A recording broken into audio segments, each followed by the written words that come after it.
بسم اللہ الرحمن الرحیم۔ اللہ کے نام سے شروع جو نہایت مہربان اور رحم والا ہے۔ تمام تعریفیں اس اللہ عز و جل کے لیے جو تمام جہانوں کو بنانے والا اور اسے پالنے والا ہے۔ درود و سلام ہو اس کے آخری نبی کریم صلی اللہ علیہ وآلہ وسلم پر۔ رمضان کی اہمیت کیا ہے؟ سب سے پہلی بات کہ کسی چیز کی اگر ہمیں اہمیت نہ معلوم ہو تو پھر اس کا فائدہ بھی ہم نہیں اٹھا پاتے ہیں، اور دوسری بات کہ کسی چیز کے اگر مسائل معلوم نہ ہو تو اس کا صحیح استعمال بھی ہم نہیں کر پاتے ہیں۔ اسی طرح اگر ہم رمضان کے فضائل نہیں جان سکیں گے تو اس کی اہمیت نہیں جان سکیں گے، اور اس کے مسائل نہیں جانیں گے تو اس کا صحیح فائدہ بھی ہم نہیں اٹھا پائیں گے۔ تو وہ مہینہ جو ہم پر آنے والا ہے اس کی کیا اہمیت ہے، اس کے کیا فضائل ہیں، انشاءاللہ اس عنوان میں ہم آپ کی خدمت میں مختصر سا رکھنے کی کوشش کریں گے۔ آئیے نبی کریم صلی اللہ علیہ وآلہ وسلم اور صحابہ کے لیے رمضان کیسے ہوا کرتے تھے وہ جان لیتے ہیں، وہی اصل معیار ہے ہمارے لیے۔ نبی کریم صلی اللہ علیہ وآلہ وسلم کے لیے رمضان کی اہمیت کیا تھی؟ احادیث میں آتا ہے کہ جو ہی رمضان کا مہینہ قریب آتا تو آپ صلی اللہ علیہ وآلہ وسلم کمر بستہ ہو جاتے، یعنی تیار ہو جاتے صدقے اور خیرات کے لیے، روزوں کے لیے، قیام اللیل کے لیے، ذکر و اذکار کے لیے، تلاوت قرآن میں اضافے کے لیے تیار ہو جاتے۔ ہر قسم کی عبادتی تیاری آپ صلی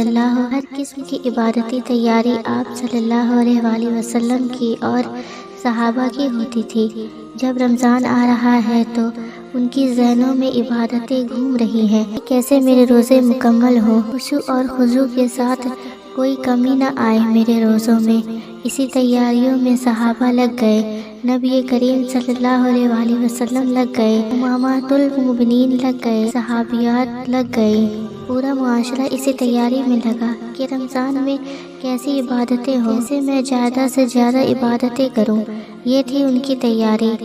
کتنا فرق ہے ہماری اور ان کی تیاریوں میں۔ ہماری تیاریوں میں سوائے دنیا کے اور کچھ بھی نہیں، اور ان کی تیاریوں میں سوائے آخرت کے اور کچھ بھی نہیں۔ تو یہ ایک موسم آ رہا ہے ہم پر، ایک بہترین موقع ہمیں مل رہا ہے، ایک زبردست مہینہ آ رہا ہے، لیکن یہ بہت ہی افسوس کی بات ہے کہ اس مہینے کی آمد پر سوائے دنیا کے ہمارے ذہنوں میں کچھ بھی نہیں آتا۔ ایسا کیوں ہوا؟ کیوں ہمیں رمضان کی اصل اہمیت نہیں جانی؟ اس لیے کیونکہ ہم نے رمضان کا اصل مقصد، اس کی اہمیت، اس کی فضیلت اور مسائل کی حقیقت کو جاننا ضروری نہ سمجھا، جس کی وجہ سے حق دھیرے دھیرے ہماری زندگیوں سے فراموش ہوتا گیا اور جہالت ہم پر آتی رہی۔ روزے کا اصل مقصد کیا ہے؟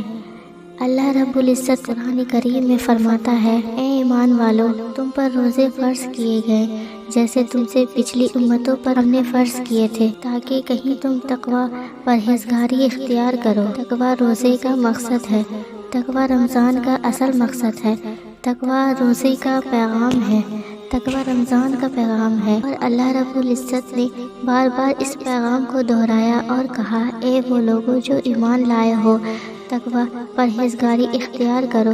اور یہ آیت قرآن میں بار بار ریپیٹ ہوئی ہے۔ تو غور کرنے والی بات ہے کہ تقوی یعنی اللہ کا ڈر، جو کہ بہت ہی اہمیت والی بات ہے، جس کا پیغام ہمیں دیا گیا، اس لیے کیونکہ اللہ کا ڈر جب انسان میں آ جاتا ہے تو انسان حرام اور حلال کی تمیز کرنے لگتا ہے، دین و شریعت اور دنیاوی فضول کاموں میں فرق کرنے لگتا ہے، دنیا پر آخرت کو ترجیح دینے لگتا ہے، دھوکے بازی، جھوٹ، زنا، شراب، جوا اور تمام بری خصلتوں سے احتیاط کرتا ہے۔ انشاءاللہ العزیز اس عنوان میں ہم رمضان کی اہمیت اور فضیلت کے تعلق سے مختصر سا بیان کرنے کی کوشش کریں گے۔ برائے مہربانی اسے زیادہ سے زیادہ شیئر کرنے میں ہمارا تعاون فرمائیں۔